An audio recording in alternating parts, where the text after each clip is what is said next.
Hello and welcome to Indus News live from Islamabad. I'm Jawad Tehami and these are the headlines.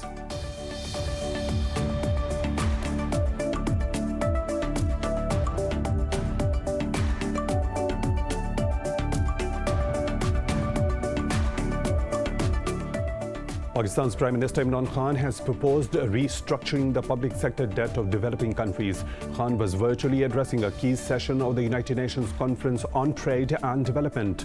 Khan said the world is facing a series of interlinked public health and economic crises. He said vulnerable countries have suffered the most due to the COVID-19 pandemic.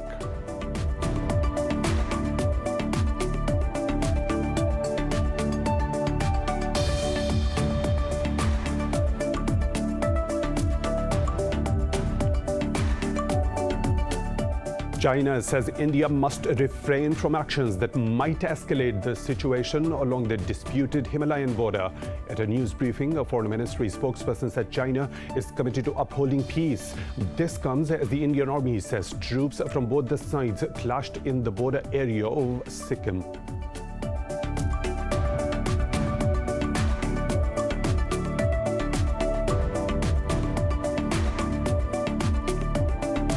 In China, the death toll from the blast at a gold mine in coastal Shandong province has risen to 10, with one worker still missing. Officials say rescuers found 9 bodies from the Hushan mine after extracting 11 survivors earlier. 22 workers were trapped underground following an explosion on January 10.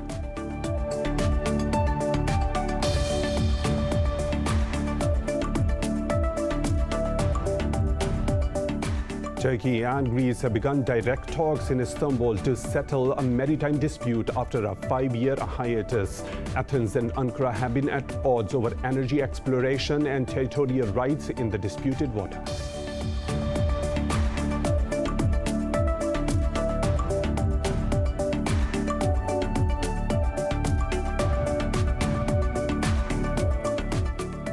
Dutch police have detained 240 people across the Netherlands as anti-lockdown protests turn violent.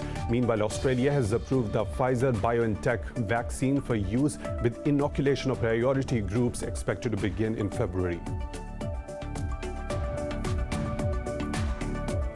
Those were the headlines and detailed stories. Right after a short break, stay tuned.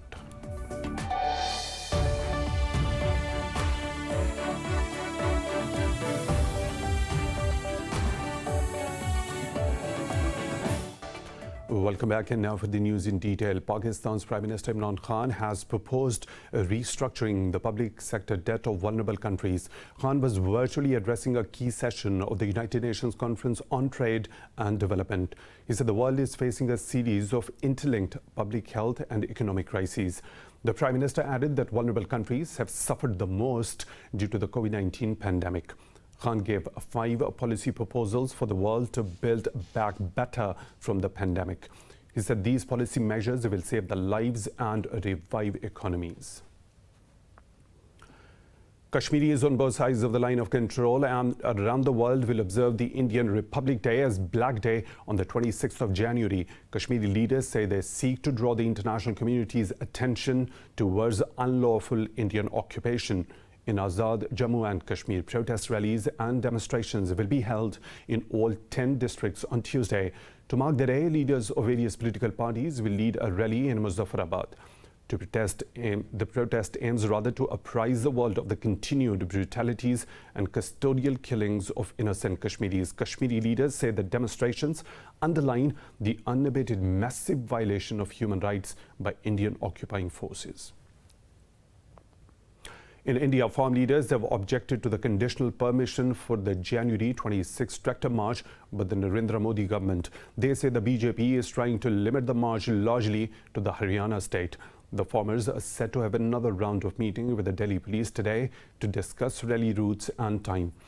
Thousands of farmers are marching towards the national capital for the planned tractor rally on Indian Republic Day. Meanwhile, the leaders of Maharashtra ruling parties are likely to join a public rally by the farmers in Mumbai today. The agitation over new laws has entered its 61st day as the standoff between the government and the farmers continues. China says India must refrain from actions that might escalate the situation along the disputed Himalayan border. At a news briefing, a foreign ministry spokesperson said China is committed to upholding peace. He advised New Delhi to work in the same direction as well. This comes after the Indian Army said troops from both the sides clashed again in the border area of Sikkim. Tensions between India and China have run high since June, when at least 20 Indian soldiers were killed in clashes in Ladakh. India's construction of a new road to a high-altitude air base is seen as one of the main triggers for the encounter. China says U.S. military actions in the South China Sea are not conducive for regional and global peace. This comes after a U.S. aircraft carrier group led by the USS Theodore Roosevelt sailed into the disputed waterway.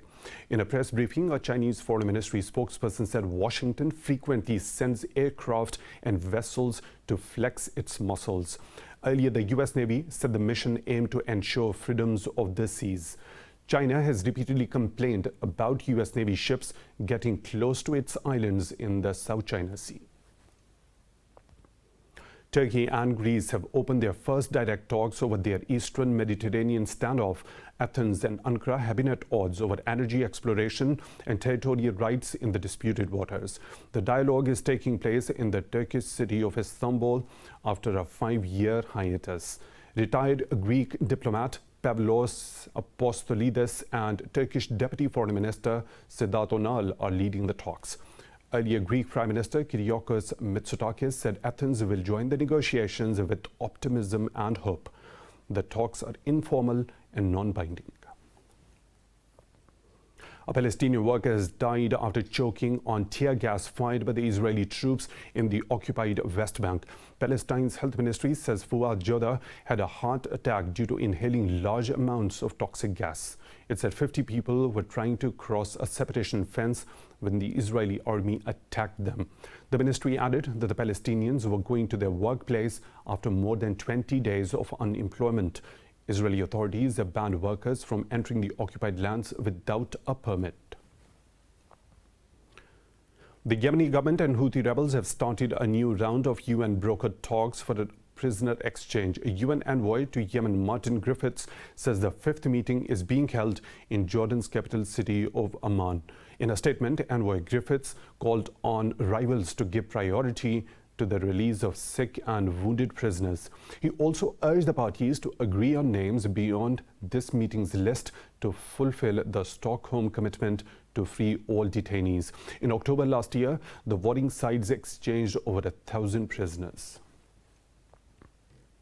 The United States and France have agreed to coordinate on the Iran nuclear deal. In a statement, the Les Epaules says French President Emmanuel Macron and US President Joe Biden spoke over a phone call. The statement added the two leaders also agreed on climate change and the fight against coronavirus pandemic. Meanwhile, a White House statement said Biden expressed his desire to strengthen bilateral ties. It said Biden emphasized his commitment to bolster transatlantic relations through NATO and the US-EU partnership. The White House added that the leaders agreed to work on shared foreign policy priorities, including China, the Middle East, and Russia. Germany has urged Russia to immediately release protesters arrested during rallies in support of Kremlin critic Alexei Navalny. German Foreign Minister Heiko Maas said Berlin does not understand why Navalny was arrested. He said the Russian constitution gives everybody the right to express their opinion. The foreign minister added Navalny and all the demonstrators held unjustifiably must be freed. Maas made the comments ahead of a meeting with his European Union counterparts in Brussels.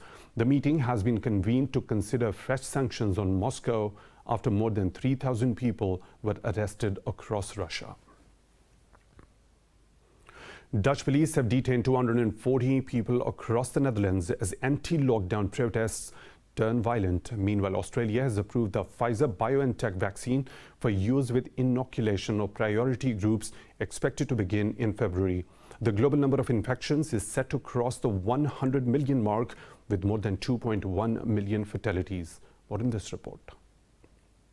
The number of COVID-19 infections and deaths keeps soaring as the world now battles the new, reportedly more lethal variants of the virus. United States top health expert Dr. Anthony Fauci has warned the strain of COVID-19 that first emerged in the UK can be deadlier than the previous ones. Meanwhile, Mexican President Andrés Manuel López Obrador has contracted the virus, while the country nears 150,000 COVID-19 deaths. Over in Europe, demonstrations against COVID-19 curbs in the Netherlands have turned violent as anger and frustration continue to grow. I do not agree with the actual politics in the Netherlands, the restrictions of freedom. We are all talking about the frail elderly. That is certainly true, the elderly are vulnerable.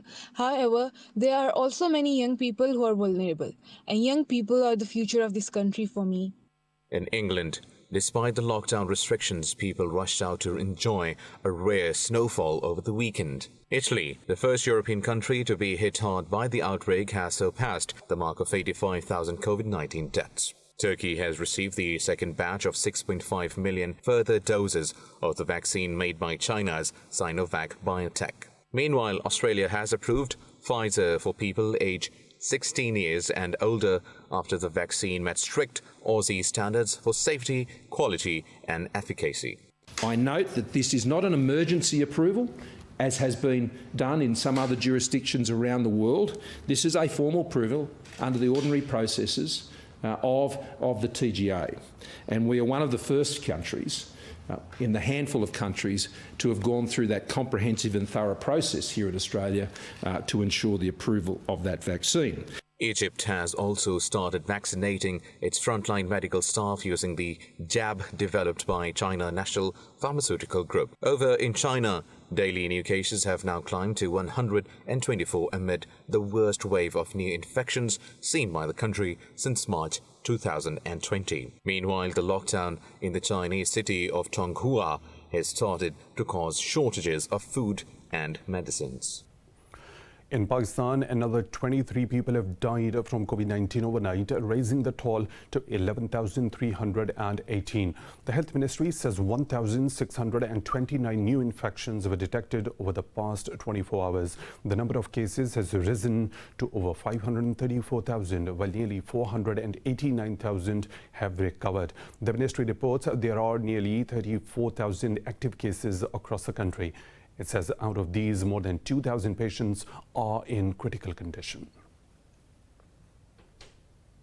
In Nepal, caretaker Prime Minister KP Sharma Oli has been expelled from the ruling party amid reigning political unrest. A rival faction in Nepal's Communist Party says Oli failed to explain his move to dissolve the parliament in December. A faction spokesperson said Oli did not respond to a letter seeking an explanation. The spokesperson said the Central Committee of the party may take further disciplinary action against him. Oli remains in office despite being stripped of party membership. In China, the death toll from the blast at a gold mine in coastal Shandong province has risen to 10. Officials say rescuers found 9 bodies from the Hushan mine. Earlier, the rescuers extracted 11 mine survivors. Officials say 1 worker is still missing. 22 miners were trapped underground following an explosion on January 10. More stories to follow right after a short break. Stay tuned.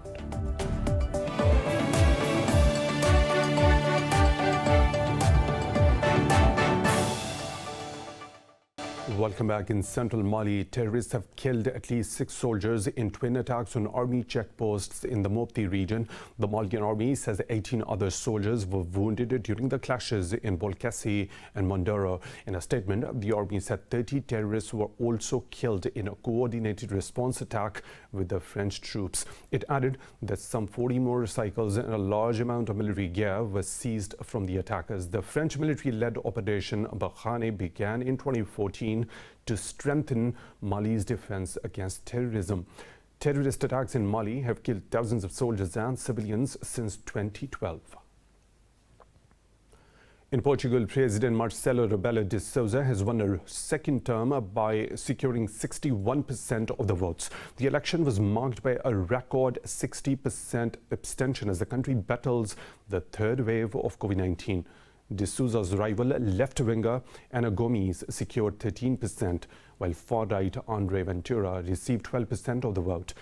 In Portugal, the president holds a largely ceremonial role, but he can veto certain laws and decree a state of emergency. In his victory speech, Rebelo de Souza vowed to be a president who stabilizes and unites the nation. Tenho a exata consciência. I have the absolute conscience that the renovated conscience is everything but a blank check. He who receives the mandate must carry on being the president to all, to everyone, a close president who stabilizes, unites, who is not only the good against the bad. Presidente próximo. Saudi Arabia has launched a new 5-year strategy 2021 to 2025 for the kingdom's sovereign wealth fund.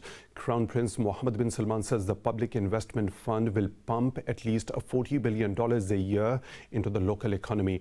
Salman said the investment will double the economy's assets to $1.07 trillion and will contribute $320 billion to its non-oil GDP.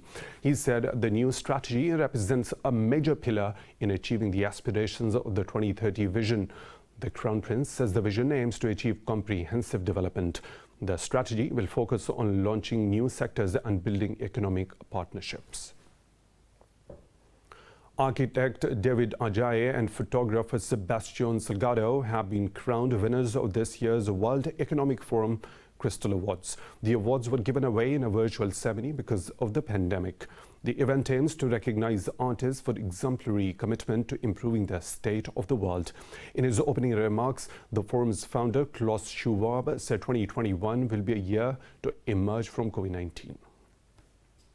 We have the chance to move out with vaccines of the hot phase of the COVID crisis and to rebuild our economies. But we have to do so in a way that our economy and our society will be more resilient, more inclusive, and more sustainable. A SpaceX Falcon 9 rocket has set a unique record by successfully deploying 143 satellites into orbit in a single mission. The Falcon 9 took flight on its Transporter 1 mission from Florida's Cape Canaveral Space Force Station. SpaceX deployed a payload of 133 commercial and government satellites. It also deployed 10 of its own Starlink satellites. The rocket returned to a sea-based landing pad after completing the mission. SpaceX is calling Transporter 1 its first small-sat ride-share program mission. Blistering heat across southeastern Australia has soaked bushfires near the city of Adelaide. Last year, wildfires killed 34 people and affected nearly 3 billion animals, with 186,000 kilometers of land razed. The Met Department said temperatures soared above 40 degrees Celsius across the southeast. State officials said 6 firefighting aircraft and crews are battling blazes in Adelaide Hills. They said the bushfires have so far destroyed 2 homes and a probe into the cause of the fire is underway. So at the moment the assessment teams are still on the ground and we're waiting for the information to come in, but we do believe there's 2 houses. We're not sure whether they're damaged or destroyed at this point, and there is a couple of sheds, but we do believe they may be up to 11 structures of some sort, but we're not sure whether they were domestic dwellings or outbuildings at this stage. Australia is preparing for its National Day of festivities on the 26th of January, but Indigenous woman Rita Wright will be joining many others in Sydney to protest the celebrations. Why the Indigenous people are against this particular day? This report has the details. Snatched off the street at the age of 2 and rehomed in a church mission, Rita Wright of the Muruwari people in Australia's east is part of the stolen generation. She says she was forced to sleep in a chicken coop at the mission as a child and then ran away as a young teenager. Australia Day marks the date of the British fleet that sailed into Sydney Harbour in 1788 to start a penal colony. Despite encountering established settlements, they viewed the land as unoccupied. For Wright, holding a national celebration on this highly sensitive date reinforces a legacy of mistreatment of Indigenous people. She says the date of the national holiday should be changed. The Aboriginal people would do it. I suppose that I would go with it. It's just like follow your mob and follow who you are. But the more white people that come and learn to understand the way that we've been treated, it is, we should really vote for another day. The push to change the date of the celebrations has never been stronger, with protests growing in size and voice every year. Artist Leanne Watson is a Darug woman from the Burab Irangal clan. She works on protecting sacred sites. We mourn this day. This is a day that started all of our people being murdered, our children being stolen, our land being stolen, and for people to celebrate it, it's pretty disgusting. The debate remains highly emotive in Australia. The Prime Minister has said the day represents how far the country has come since the fleet arrived. But amid calls to recognise that Australia's Indigenous people are the oldest continuous civilization in the world, the Prime Minister did last month amend the national anthem to remove reference to Australia being young and free. Sophia, the famous robot, says she hopes humans remember that viruses do not care about lines on the map. She's the star and brainchild of Hanson Robotics and was created to promote human-to-machine empathy and compassion. More in this report. My name is Sophia. I am an artificial intelligence. You might like to become an artificial intelligence. The cybernetic celebrity has made her fame across late-night shows. She appeared on the cover of fashion magazines as was appointed the United Nations' first non-human innovation champion. Sophia was also controversially given legal citizenship in Saudi Arabia in 2017. She can hold a conversation and display a range of emotional facial expressions among her many functions. You get sad, don't you? Social robots like me can help take care of the sick or elderly in many kinds of healthcare and medical uses. I can help communicate, give therapy, and provide social stimulation, even in difficult situations. Her creators are developing more functions for her. This includes the ability to take one's body temperature using a small thermal camera and leading aerobics exercises. Sophia has yet to hit the wide consumer market, but the Hong Kong-based team says 4 models, including Sophia, will start rolling out of factories by the first half of 2021. We are just now mass producing Sophia. This is Sophia number 24, and many of my previous robots were hand-built. However, now we have begun scaling the manufacturing of Sophia so we can make hundreds and into thousands of units of Sophia and use this also as the foundation for many other kinds of characters.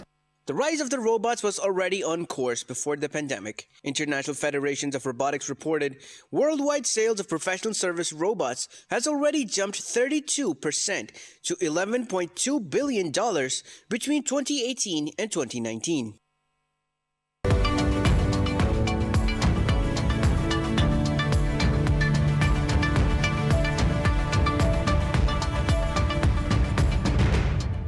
European stocks are trading mixed as investors monitor developments on the pandemic and plans for the US stimulus measures. Europe's stock 600 and Germany's DAX edged up marginally, while Italy's FTSE MIB gained 0.5%. But London's FTSE and CAC 40 in Paris have dipped fractionally under the flat line. Earlier, all major Asian bourses traded higher, with Seoul's Kospi leading the gains, adding over 2%.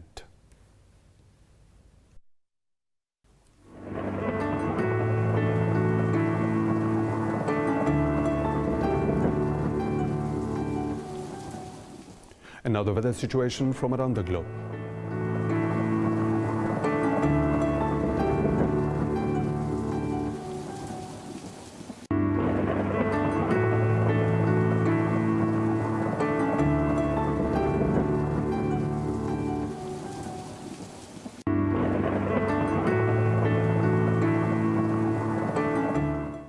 And that's all for now. For the latest updates, you can follow us on social media at Indus.News.